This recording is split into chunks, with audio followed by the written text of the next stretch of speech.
Estamos de regreso, estamos hablando también sobre lo que es ya perentoriamente una gran necesidad de que pongamos acción y combatir la obesidad de frente. Pero solo no lo podemos hacer, necesitamos asesoría médica.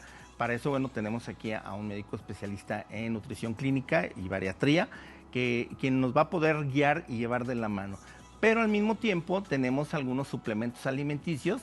Aquí tenemos al doctor Oscar Martínez, justamente aquí a nuestro lado. Y pues los suplementos alimenticios nos van a permitir también específicamente, de acuerdo al síntoma que estemos teniendo al ponernos en una dieta, si estamos fatigados, si tenemos demasiada hambre, si nos sentimos sin energía. Todo esto a través de los suplementos alimenticios nos va a permitir dar y sobrellevar adelante este proyecto, que es decir, yo voy a bajar de peso. Entonces, el sentirse que tenemos también estas herramientas que son maravillosas, creo que nos va a ayudar muchísimo. Es una línea de mucha calidad que de alguna forma va a resolver muchos problemas. Decíamos que también el sistema digestivo va a tener una consecuencia de estreñimiento, una consecuencia de distensión abdominal, de acumulación de gases, de que sentimos que no estamos pudiendo digerir estos alimentos. En ese sentido, bueno, hablábamos que también existe este suplemento alimenticio que se llama GreenTox. Este GreenTox también lo que nos va a permitir también es desintoxicar el hígado. El hígado, pues como lo hemos comentado en alguna ocasión, es la farmacia de nuestro cuerpo. Entonces ese es el que llega y agarra y quita y pone y lo manda a la sangre. Entonces, en ocasiones lo que necesitamos es que también esté el hígado desintoxicado. Y máxime, pues si se toma alcohol frecuentemente, si se tiene una gran contaminación de pues el hígado necesita sacar todos esos tóxicos para poder funcionar al 100%. Y todo eso es estar preparados para que la obesidad empiece a ceder, que empecemos a recuperar nuestro peso ideal. Además, aunado a esto, el GreenTox lo que va a hacer es también regular el azúcar en el cuerpo. Entonces, en el caso de diabetes o en el caso de personas que ya son prediabéticos, ayuda también en un momento dado a metabolizar nuevamente ese azúcar que tengamos nosotros por ahí. Por otro lado, el sentir que no podemos ir al baño y no podemos descansar, también es importante mejorar la fibra. Se puede decir que los alimentos es lo ideal, pero es una bronca también decir, bueno, ¿cuánto tengo que comer de esto? ¿Cuánto tengo que comer de zanahoria? ¿Cuánto tengo que comer de X alimento que contenga fibra? Y esto, obviamente, al final, además de ser muy complicado, las cantidades nunca van a ser las mismas que en un suplemento alimenticio. En el caso del Fiberux, Fiberux tiene fibra. ¿Esto qué nos permite? Prevenir el estreñimiento cuando ya empezamos con el régimen alimenticio, va a mejorar la digestión, nos va a ayudar a regular el tránsito intestinal y además, de pasada, pues todas las toxinas y residuos que está sacando del hígado, de intestino y de todos lados, también van a estar fuera. E inclusive también el Lactobacillus sporogenes regenera la microbiota intestinal y esto va a permitir que en cierta manera nuestro intestino esté plenamente preparado para desdoblar adecuadamente los alimentos y en ese sentido, pues sí, evitar el sentirnos mal, más bien el sentirnos bien, cuando estemos nosotros empezando con nuestro régimen alimenticio. Doctor, que a veces son que 2, 3 semanas en la que todo eso que mencionaba, que por cierto, entre paréntesis, les comentar que se ha dicho mucho que el azúcar es tan adictivo o más adictivo que la cocaína, ¿eh? Sí, entonces, claro, de cierta forma, esto es algo que, porque nada más lo trae uno desde bebés, entonces creo que el romper con esto no es fácil y probablemente lo que nosotros necesitamos aquí en nuestro país es informarnos bien, que es parte, bueno, de nuestra labor aquí en el programa. Y en este sentido, doctor, pues, ¿cómo podríamos pensar en determinado momento que una persona arranque su régimen alimenticio, pero que no traiga lo que tú mencionabas antes, toda esa sintomatología adversa? Bien, de hecho, ahorita que te estaba escuchando, que estás hablando de los productos, hay una condición, en las últimas investigaciones que se ha hecho sobre la obesidad, hay una condición que se llama disbiosis. Y la disbiosis es que cuando a nivel intestinal, de alguna manera, bacterias patógenas se regeneran o se reproducen más que las benéficas. Y eso es precisamente porque no hay suficiente consumo de fibra en la alimentación. Eso hace que se modifiquen las bacterias intestinales y eso dificulta también la pérdida de peso.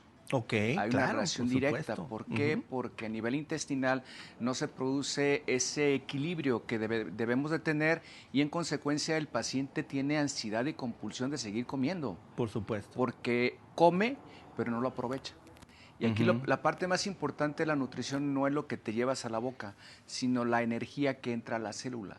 Claro. Y cuando hay cierta resistencia, por ejemplo, resistencia a la insulina, que al menos más del 50% de los pacientes la tienen, que tienen obesidad, que significa que la energía no entra precisamente al interior de la célula, sino que se queda afuera, se deposita como grasa, la célula siente que no consumió lo suficiente y te está pidiendo.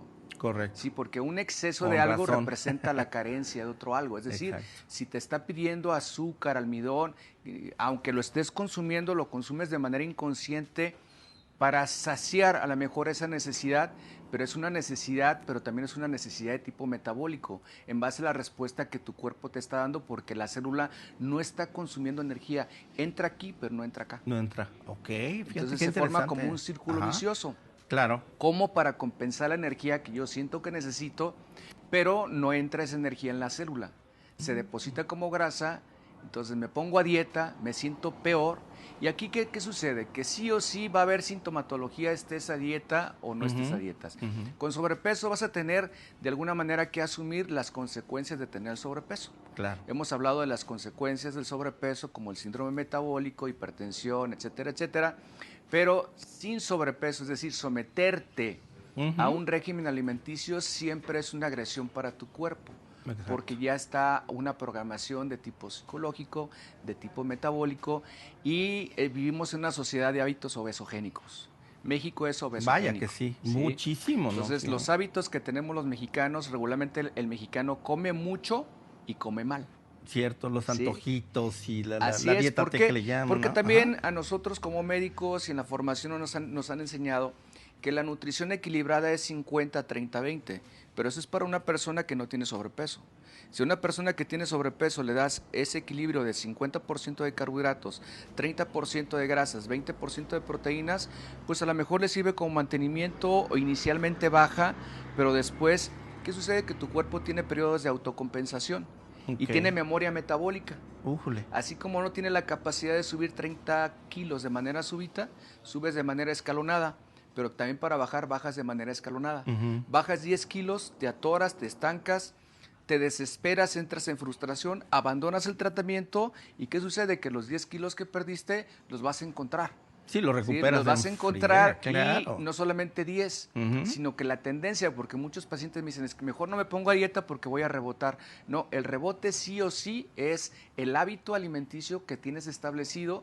Si tú no modificas hábitos, ahorita tienes 10, al rato vas a tener 12, aunque no te pongas a dieta. Claro. ¿Sí? ¿Por qué? Porque la tendencia es siempre hacia arriba, no hacia abajo, excepto con modificación de hábitos. Estaríamos hablando entonces que realmente no es lo que se llama tanto el rebote, sino más bien es que uno vuelve nuevamente a buscar lo que perdió. Al patrón de conducta alimentario que tienes ya establecido. Claro.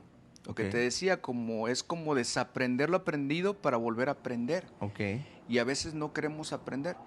Queremos seguir con el mismo patrón de conducta, pero queremos tener 10 kilos menos. Depende también de cada persona, por ejemplo, el poder individualizar algo, es por decir algo. Hay personas que comen mucho dulce o mucho azúcar, por ejemplo, y no engordan, ¿no? En otros casos, hay otros que comen grasas, tortilla, bolito, y tampoco engordan. Pero hay otros metabolismos que casi los ves y engordas, ¿no? Entonces, o sea, así es. Entonces, quiere decir que ustedes como médicos especialistas en nutrición clínica tienen esa posibilidad de discernir y decir, no, es que tu problema es tal, lo que a ti te engorda es esto. O sea, ir a la causa más bien. No a la consecuencia. Y no a la consecuencia, porque yo creo que también eso es importante. Hasta ahorita y hasta la fecha, yo creo que les ha pasado, hemos estado viviendo en que siempre las dietas son para todos, en revistas y todo. Esta es la dieta de la sopa de, la de col, la de no sé cuánta cosa, la de carnitas, la de no que sé. Pero no hay una información completa.